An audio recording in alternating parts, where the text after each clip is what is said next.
אני פה עם הלוחמים של גולני. הם באים מכל... I'm here with the Golani soldiers from all parts of the country. They will fight like lions and have fought like lions. Are you ready to continue? אנחנו הולכים... We are going to win with full force. Are you ready? כל עם ישראל עומד מאחוריכם. All the people of Israel are behind you, and we will deal harsh blows to our enemies in order to achieve victory. Are you ready? ניצחון, מוכנים? כן!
Truckloads of stockpiled aid are waiting to be transported into Gaza from Egypt through the Rafah crossing. Security forces say that machinery to repair roads has already been sent through in preparation, as more than 100 trucks await.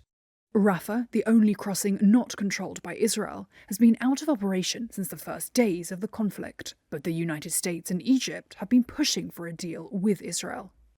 On Wednesday, the White House said it had been agreed for up to 20 trucks to pass through, with hopes for more later, so long as those supplies do not reach Hamas. Most of Gaza's 2.3 million residents depend on aid. According to the United Nations, before the conflict started on October 7th, about 100 trucks daily were providing humanitarian relief to the enclave. But the upcoming arrival of aid is unlikely to raise spirits. Airstrikes and acute shortages of food, medicine and water are worsening the humanitarian situation in the Strip. In the city of Khan Yunis, the wounded, which includes UN workers and children alike, are being brought into hospital. These people have been injured as a result of airstrikes hitting a house on Thursday morning. Also in the city, those displaced from their homes have sought refuge in a wedding hall. This lady is among them and says the hall should be used for celebration, not as a place to mourn. Israel has said it will continue a blockade of humanitarian aid from Israel into Gaza until hostages held by Hamas are returned. Israel's bombardment and siege of Gaza is in retaliation for a devastating Hamas incursion into Israel on October 7th, during which 1,400 people were killed and hostages taken. Israel and Egypt have upheld a blockade of Gaza since Hamas took control of the territory in 2007, tightly controlling the movement of goods and people. We welcome Israel's announcement yesterday that it will not block the entry of water, food and medicines into Gaza from Egypt. Fuel is also needed for hospital generators, ambulances, and desalination plants, and we urge Israel to add fuel to the life-saving supplies allowed to enter Gaza. Our trucks are loaded and ready to go. We're working with Egypt and Palestine Red Crescent societies to deliver our supplies into Gaza as soon as the Rafah crossing is opened, hopefully tomorrow. Despite the airstrikes and the risks to their own security, the WHO team in Gaza has delivered life-saving medical supplies sufficient to care for 2,000 patients, but much more is needed.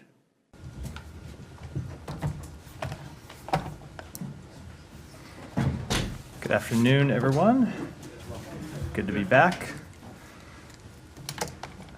Ambassador Satterfield met with officials from the government of Egypt and the government of Israel today in Israel to negotiate the exact modalities by which we can implement the agreement that the president secured. So over the coming days, I think what you will see, can't get into the exact timing, but we expect it to be implemented soon, details for humanitarian aid to go in. And of course, if Rafah Gate is open to allow humanitarian aid to go in, we will be trying to get out the American citizens who are in Gaza who want to leave. Being allowed to go through the crossing. Is it sort of limited to that and then the crossing will close, or is the plan to sort of open it indefinitely? We want to see sustained humanitarian assistance going into Gaza for the benefit of innocent civilians. The exact discussions about how we implement that are exactly what Ambassador Satterfield is engaged in right now, so I wouldn't want to get ahead of those discussions, but it is our intention, our goal, and what we're working to secure is ongoing assistance to innocent civilians. Why has it been so hard to get the Israelis to agree? You know, the concern the Israeli government has, and they've said this publicly, and they certainly said it privately to us, is that any assistance that goes in will be diverted once it's inside Gaza. That there's not an Israeli military force in Gaza. There's not a UN peacekeeping force in Gaza. The people with guns inside Gaza are Hamas, and so Hamas may try to divert this assistance and keep it from getting to the civilians who it is intended for. We think that's a legitimate concern. We've made clear that this aid needs to go to innocent civilians and not Hamas. We're going to be watching very carefully how it's delivered because we want to be sensitive to those concerns, which we share.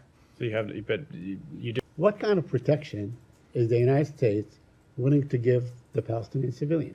We have made very clear that we strongly support Israel's right to defend itself. We are going to continue providing the security assistance that they need to defend themselves. We think they have a right, not only a right, but an obligation to defend themselves against these terrorist attacks. I think any country would do that. But the president and the secretary have spoken to this very clearly, that we expect Israel to abide by all international law as they defend themselves. And we'll continue to work with them to ensure that they meet the highest standards. Go ahead. Have you seen any measure by the Israeli assault thus far where it has actually taken the protection of Palestinians into consideration, a measure? I would say a few things about that. Number one, we thought it was very unfortunate that that resolution did not recognize Israel's right to defend itself in the face of these terrorist attacks. We think that is an important principle. I'm going to go back to what I said a minute ago, which is that Israel just suffered a massive terrorist attack, something that is 10 to 15 times the impact of 9/11 when you look at it on a per capita basis. Any country would defend it. Let me, Saeed, let me. I'm going to answer. I'll give you a follow-up where you can make your point or answer your question. Any country would defend itself in those situations. The other reason we exercise that veto is there is ongoing diplomatic work about this very question right now, the work that Ambassador Satterfield is conducting, the work that others in the region are conducting to try to establish areas where civilians can be safe from harm. With that work ongoing and with a resolution that did not exercise Israel's right to defend itself, we thought this step we took was the appropriate one. Go ahead. So, in your view, what is Israel's end game? The trajectory for, the next few days and so on. What is, in your view, what is Israel's end game, or what should it be? Because you obviously are in talks with them.